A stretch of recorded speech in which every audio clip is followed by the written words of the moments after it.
Art. Even the word itself has a spiritual charge. So many meanings in just 3 letters.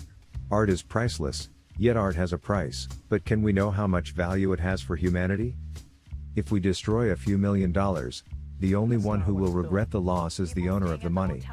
They were appalled that someone could have done this. But if we destroy a work of art of the same value, the whole world will be shocked.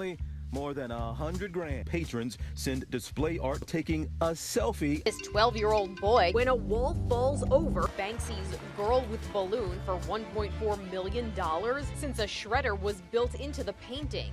Of course, money can always be printed or won again, but the work will be irretrievably lost, as well as a part of the cultural heritage, a part of the spirit of the era, and most of all a part of the author's uniqueness. The work of art is a combination of worldview, skill, culture, time, talent, uniqueness, and many other qualities gathered in one.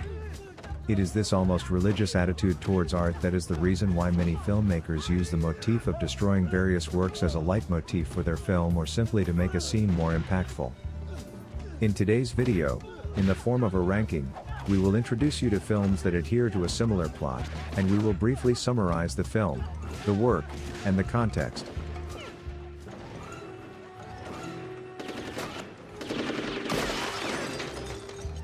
Number 10. Let's start with something more humorous. The first video in our countdown is Asterix and Obelix Mission Cleopatra.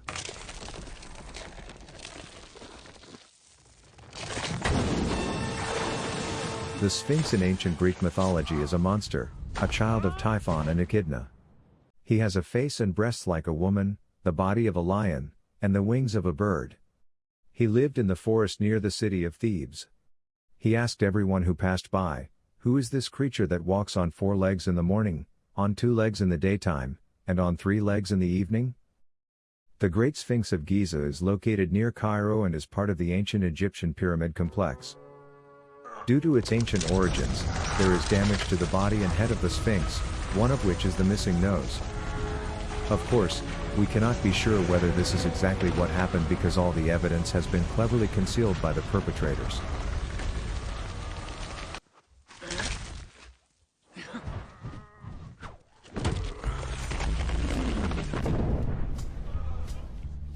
Number 9. In the film Frida we can see the rejection of the fresco The Man at the Crossroads by Diego Rivera. The communist-minded artist Diego Rivera, inspired by his beloved Frida, is doing something that remains in history. He painted scenes whose references illustrate his political views on the wall of the Rockefeller Center. The work is called Man at the Crossroads. Frida consulted the artist on the depiction of communist symbols and images, including Vladimir Lenin. As it was expected, the Rockefeller family, an embodiment of capitalism, cannot leave the fresco on their wall. You'd seen my work. You knew my politics when you hired me. Yes. Yeah, I showed you the sketches. I discussed them with you and your father. Yes. So what the hell were you expecting from me? A line of dancing girls? No, but nor was I expecting a portrait of Lenin. Now, let's be honest. In the sketches that you showed me originally, it was just some anonymous worker. He transformed himself into Lenin of his own accord. No, you transformed him into Lenin because they took shots at us in the paper. The work is thrilling, as always. But a portrait of Vladimir Lenin will offend many people, in particular my father. See, you're putting me in an impossible position, so I'm asking you to please change this one detail. It's against my principles. A conflict erupts between Nelson Rockefeller and Rivera, leading to the destruction of the mural before it is completed. This act perpetuates the work and turns it into one of the most emblematic works of art.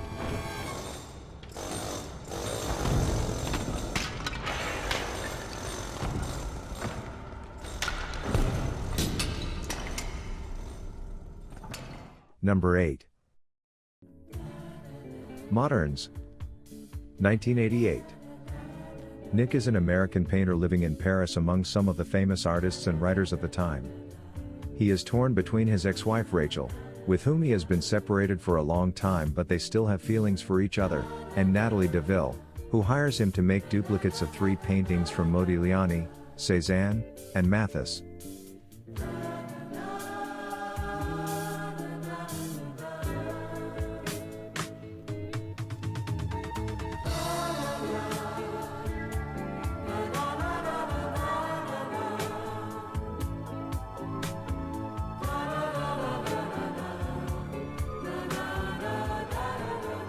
The 3 paintings were sold to Bertram Stone, a millionaire patron as well as Rachel's current husband.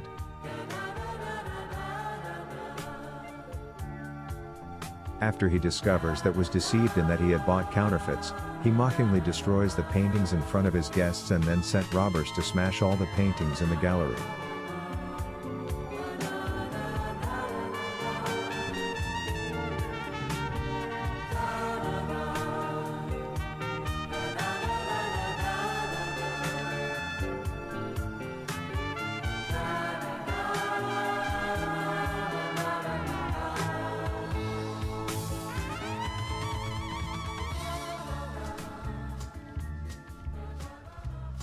Number 7.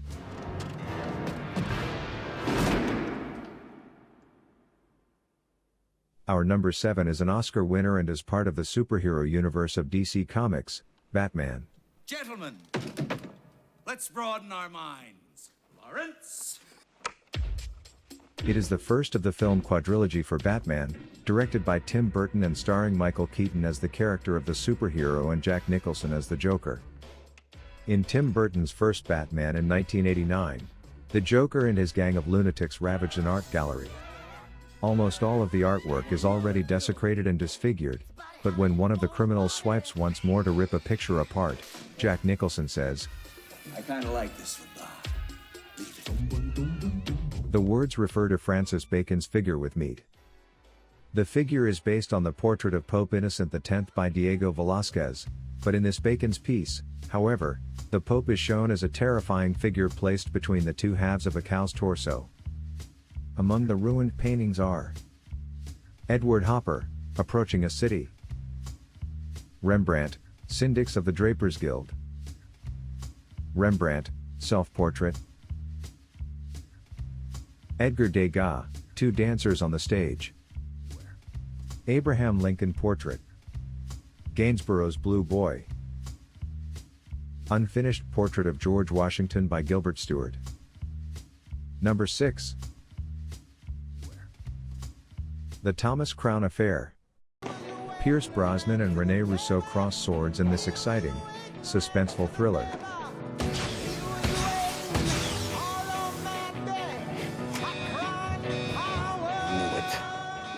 Billionaire Thomas Crown is already too bored with the opportunity to buy everything. However, there is something that satisfies the adventurism of his precious ego, and it is the hobby of stealing masterpieces of art.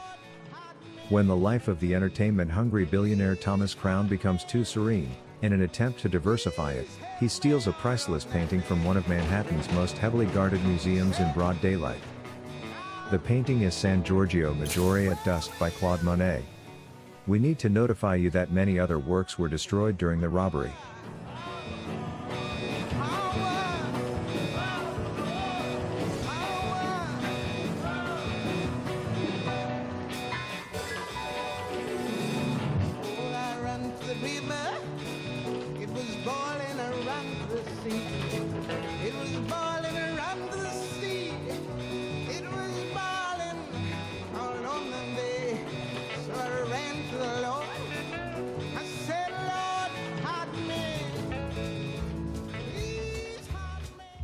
The Statue of Liberty, the Eiffel Tower, the Pyramids, the Taj Mahal, the Leaning Tower, the Great Wall, Big Ben, the Pantheon, the Sistine Chapel, La Sagrada Familia, the Milan Cathedral, the Golden Gate Bridge, the Rio Statue of Christ, the Sydney Opera House, etc., are not only works of art but also accumulated cultural and political meanings. That's why there are scenes in several films about how every one of them is being destroyed. In our opinion, in the series The Man in the High Castle, the example of the destruction of a cultural monument is the most striking. Apart from the fact that the scene is extremely epic, the destruction itself is filled with symbolic meaning that immerses the viewer in the plot of the film even deeper. The Man in the High Castle, Statue of Liberty destroyed.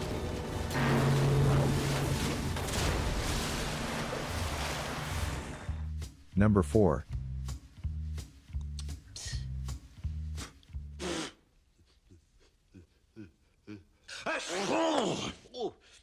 In order not to become too serious and apocalyptic, we will brighten up this list with a slightly more entertaining example.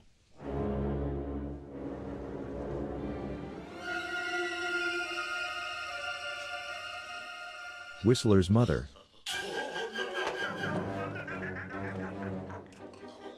The weird but well-intentioned character of Mr. Bean, in his unadulterated manner, tries to repair the damage of the painting, which he himself involuntarily inflicts.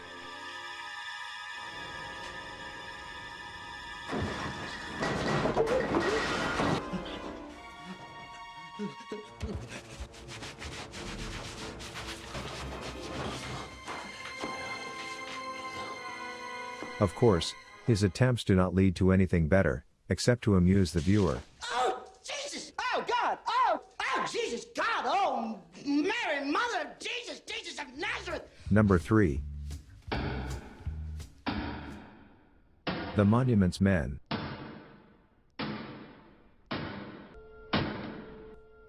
Based on a real case, the film reflects the greatest treasure hunt in history. The action takes place during World War II when an unusual detachment is given an impossible mission, to save works of art stolen from the Nazis and return them to their owners.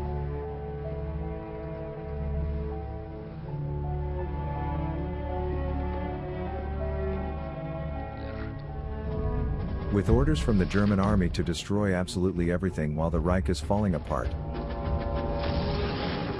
What is the chance for these 7 men, museum curators and art historians, to succeed? They will race against time to prevent the destruction of a millennial culture and risk their lives to protect the greatest achievements of mankind.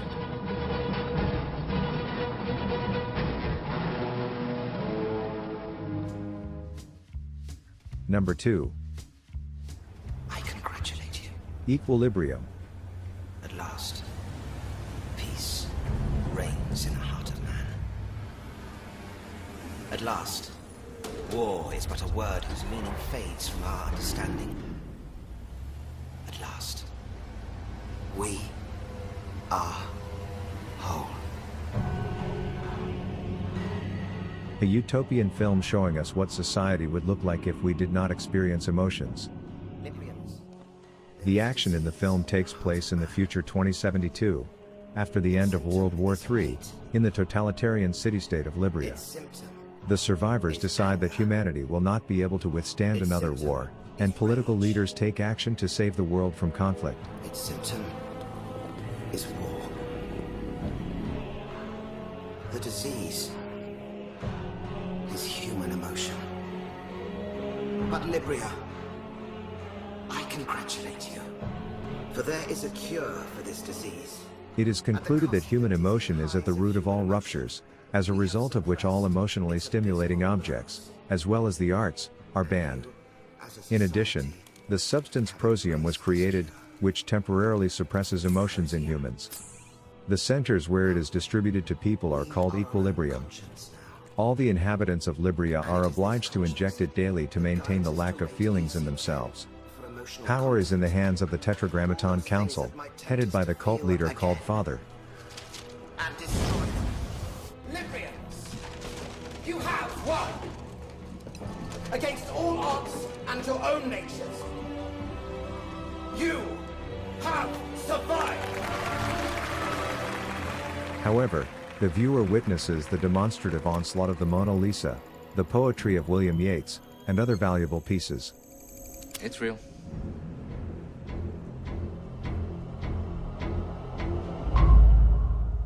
Burn it.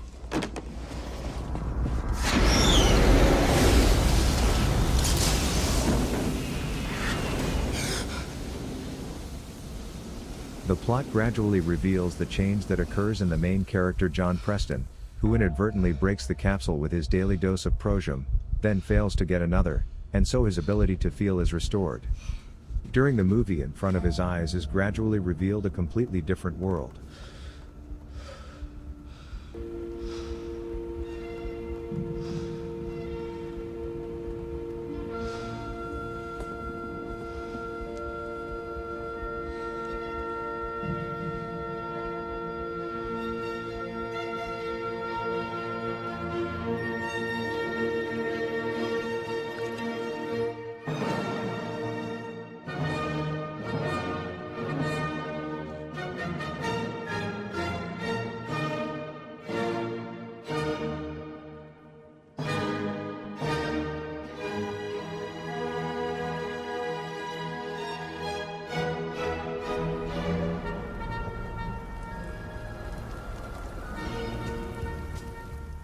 Number 1.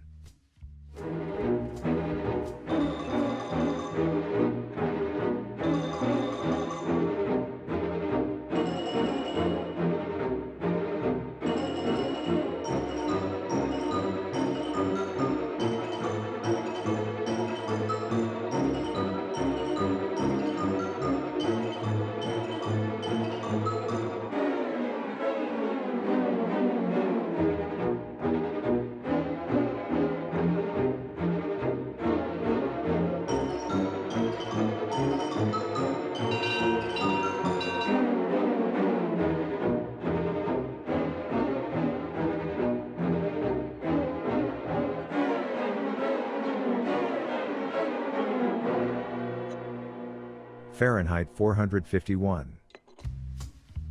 The writer Ray Bradbury remains unsurpassed in the art of making his reader think as he reads his anti-utopia novel 451 degrees Fahrenheit. The book was filmed in 1966. The story describes a totalitarian society that promotes mass culture and consumerism. All books and paintings are banned and subject to burning. Fortunately, there are good guys in this plot. The small opposition group of people is committed to saving the spiritual wealth of humanity. You will notice several similarities with Equilibrium. But Fahrenheit 451 is one of the first novels of its kind, and the film adaptation is the first film to explore the theme of a world without art. The action takes place in an indefinite city, at an indefinite time in the future. In short, the story is told from the author through the emotions, the feelings and mostly through the spiritual catharsis, that the main character, the firefighter Gay Montague, lives though. Although he is one of the many firefighters with the task of burning and destroying books, history, and culture, he wakes up and opposes the system. The film refers to many issues that are rooted in spiritual and therefore human decline. All right, that's enough. Come on, madam. You've got 10 seconds. Fabian, 10 count. 1, 2, 3, 4, 5, 6, 7, 8, 9.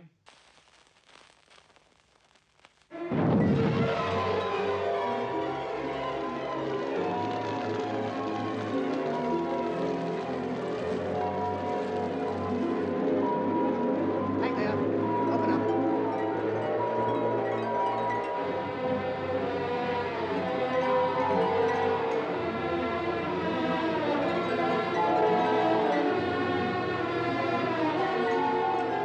This list aims to illustrate in different contexts what the lack of art in our lives would lead to.